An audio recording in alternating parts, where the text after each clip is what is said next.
Hello guys, welcome back again to my YouTube channel, जहां मैं आप लोगों की हेल्प करती हूँ कि कैसे गवर्नमेंट जॉब के एग्जाम को क्रैक करना है। साथ ही आपको बताती हूँ लेटेस्ट गवर्नमेंट जॉब अपडेट। तो गाइस, आज की जो मेरी वीडियो है वो एक लेटेस्ट गवर्नमेंट जॉब अपडेट है। एक न्यू वैकेंसी आई है DSEU में, यानी कि Delhi skill and entrepreneurship university में। ठीक है, एक नई वैकेंसी आई है और ये अगर आप ग्रेजुएट हैं और आपको थोड़ा एक्सपीरियंस है, साथ ही अगर आप 12th पास हैं और आपकी टाइपिंग अच्छी है, ठीक है, उन लोगों के लिए बहुत ही अच्छी अपॉर्चुनिटी है। तो गाइस, आप सामने देख सकते हैं ये वैकेंसी नोटिस है। 5 दिसंबर से एप्लीकेशन खुल गई हैं, यानी कि आज 7 तारीख है, अभी 20 तारीख तक एप्लीकेशन खुली रहेंगी। आप इसमें अप्लाई कर सकते हैं। देखते हैं किस किस पोस्ट कोड के लिए निकली है। देखो, सबसे पहले जूनियर असिस्टेंट निकली है और office assistant DSEU group C की जॉब है। ठीक है, EWS में तीन कैंडिडेट्स के लिए अप्लाई है। UR के लिए 19, OBC 11, SC 6, ST 3 और टोटल 42 है और PWD के 2। ठीक है, दूसरी वैकेंसी निकली है सीनियर असिस्टेंट की, ये भी ग्रुप C की है। इसमें UR की 3 है और टोटल 3 वैकेंसी निकाली है। ठीक है, तीसरी है प्रोग्रामर ऑफिसर ASO की, ये ग्रुप B की जॉब है। इसमें UR की 3 है और एक OBC की है, टोटल 4 वैकेंसी है। ऐसी ऑफिस सुपरिटेंडेंट की भी निकाली हुई है, UR की 2 और टोटल ये है 2 वैकेंसी, मतलब औरों के लिए नहीं, और कैटेगरी में नहीं निकाली है। तो आपको करना क्या है, आप अभी इसमें आगे आपको पता लगेगा कितनी एज लिमिट है, इसमें कितनी फ़ी है और आप कैसे अप्लाई कर सकते हैं। तो मैं आपको बता दूं, ये वेबसाइट है, मैं आपका इसका लिंक आपको डिस्क्रिप्शन बॉक्स में ऐड कर दूंगी। ठीक है, क्लोजिंग जो है एप्लीकेशन की वो 20 तारीख लास्ट, मतलब 12 बजे तक आप अप्लाई कर सकते हो। ठीक है, ताकि आपकी एप्लीकेशन रिजेक्ट ना हो। इसके बाद करोगे तो एप्लीकेशन रिजेक्ट हो जाएगी। और the date of examination for the above set post will be intimate separately. ठीक है, अलग से बताया जाएगा कि एग्जाम कब होना है। अब चलते हैं इसके लिए क्या एलिजिबिलिटी है।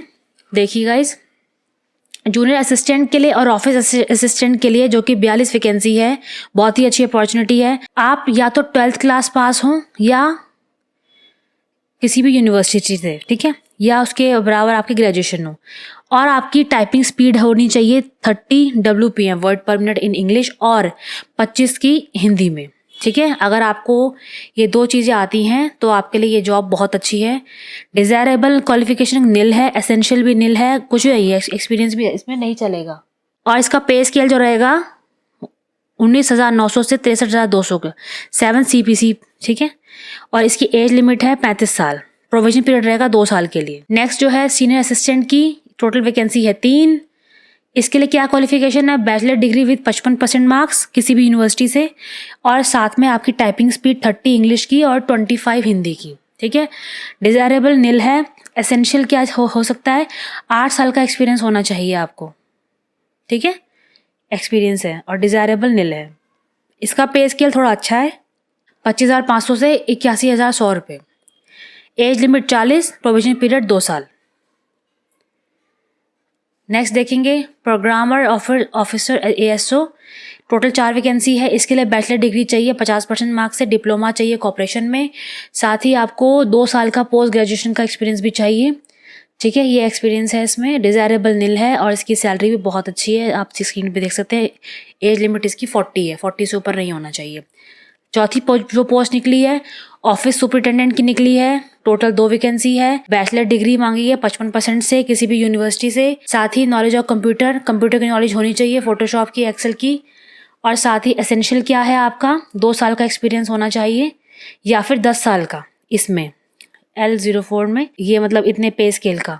ठीक है, या 2 साल का हो इतने जिसमें आपकी सैलरी। डिजायरेबल निल है, इसमें पे स्केल आपको अच्छा मिलेगा, 50,000 के आसपास सैलरी होगी। एज लिमिट 40 है, प्रोविजन पीरियड 2 साल है।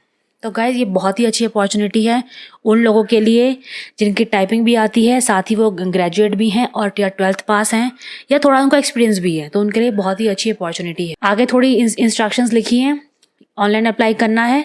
ठीक है, कोई और अदर मोड एप्लीकेशन का एक्सेप्ट नहीं होगा। यहाँ पे सारी application benefits of reservation candidates, ये इनके लिए बेनिफिट्स भी हैं दूसरी कैटेगरीज के लिए। ठीक है, आप देख सकते हैं इसमें NOC at the time of document verification, आपको NOC देना होगा।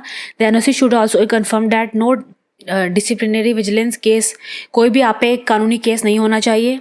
ठीक है, ये एड्रेस है और यहाँ पे आप जो है नीचे पूरा पढ़ सकते हैं। अब एग्जामिनेशन स्कीम क्या है वो मैं आपको बता दूं। एक प्रॉपर सिलेबस होगा। एनेक्चर 1 में अभी हम पढ़ेंगे क्या है सिलेबस में, सारा सिलेबस लिखा हुआ है, हिंदी इंग्लिश दोनों में पेपर आएगा आपका, ठीक है। और इसमें the university reserves the right to cancel withdraw any questions from the test. University को कोई भी क्वेश्चन कैंसिल या विड्रॉ करने का इसमें राइट होगा। The university has fix the minimum qualifying marks. Minimum qualifying marks लगा रखे हैं उन्होंने। जनरल को 40% लाने हैं, ओबीसी को 35 और SC ST PH को 30, ठीक है। अब यहाँ पे हम नीचे पढ़ेंगे कि एलिजिबिलिटी क्राइटेरिया क्या होना चाहिए। इसके लिए देखो, must be citizen of India, ठीक है, कैंडिडेट इंडिया का होना चाहिए।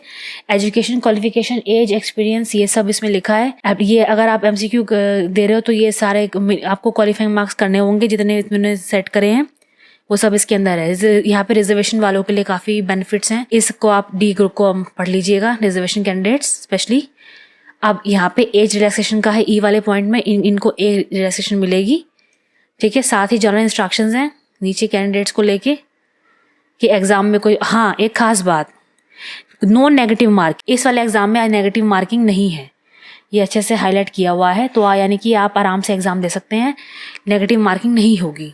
अब एप्लीकेशन फ़ी की बात करें तो जनरल कैटेगरी वालों को 500 रुपये की फ़ी भरनी है और बाकी अदर कैटेगरी वालों को 250 रुपये की फ़ी भरनी है, ठीक है। अब देखते हैं सिलेबस क्या है। एनेक्चर 1 हमारा आ गया। सिलेबस में क्या है, आपका 3 घंटे का एग्जाम होने वाला है, ठीक है, और टोटल मार्क्स 180 का होंगे, 1.5 घंटे के होंगे ये एग्जाम ड्यूरेशन। अब जो MCQ होगा वो 1.5 घंटे का होगा, ठीक है, जिसमें आपका रीजनिंग पूछेंगे, ठीक है, क्वांट पूछेंगे और जनरल अवेयरनेस होगी, specially for history, culture, demography, geography, economy, इन सब के बारे में। साथ ही चौथा जो है आपके इंग्लिश लैंग्वेज, इसमें हिंदी नहीं आती है, ओके। इसमें सिर्फ ये 4 सब्जेक्ट्स आएंगे, ध्यान रखना इस चीज़ का। और पेपर 2 होगा डिस्क्रिप्टिव, जिसके अंदर आपके एस्से इंग्लिश की और लेटर राइटिंग, ठीक है, ये 60-80 मार्क्स का, टोटल 180 मार्क्स का एग्जाम होगा। ये 2 पार्ट्स में है, बट अब यहाँ पे स्कीम्स देख लेते क्या है। जो जूनियर असिस्टेंट का एग्जाम है, ऑफिस असिस्टेंट, इसका सिर्फ पार्ट 1 एग्जाम होगा और स्किल टेस्ट होगा इसका, ठीक है, यस, यानी कि टाइपिंग टेस्ट। ऐसे ही जो सीनियर असिस्टेंट है, इसमें पार्ट 1 पार्ट 2 दोनों होंगे, इसका भी टाइपिंग टेस्ट होगा। जो तीसरा एग्जाम है प्रोग्रामर ऑफिसर ASO, इसमें पार्ट 1 पार्ट 2 दोनों होंगे, लेकिन स्किल टेस्ट नहीं होगा। ऐसी ऑफिस सुपरिटेंडेंट में पार्ट 1 पार्ट 2 दोनों होंगे, लेकिन स्किल टेस्ट नहीं होने वाला है। तो ये भी एक अच्छी अपॉर्चुनिटी है। साथ ही नीचे ये EWS के लिए एक सर्टिफिकेट दिया हुआ है, ये आपको फिल करके भेजना है, ठीक है, ऑनलाइन एप्लीकेशन में।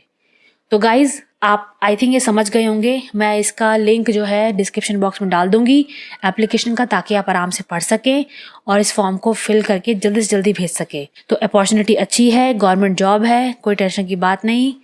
अपनी पढ़ाई पे ध्यान दीजिए और इस एग्ज़ाम को क्रैक करने की पूरी कोशिश कीजिएगा। बाकी इस एग्ज़ाम से रिलेटेड कोई भी इन्फॉर्मेशन होगी वो आपको मेरे चैनल पे मिलेगी। मुझसे जुड़े रहने के लिए इंस्टाग्राम पे मेरे को आप फॉलो कर सकते हैं, साथ ही टेलीग्राम ग्रुप ज्वाइन कर सकते हैं, जहाँ पे मैं आपको लेटेस्ट अपडेट्स देती रहती हूँ। So this is all about for today and thank you so much.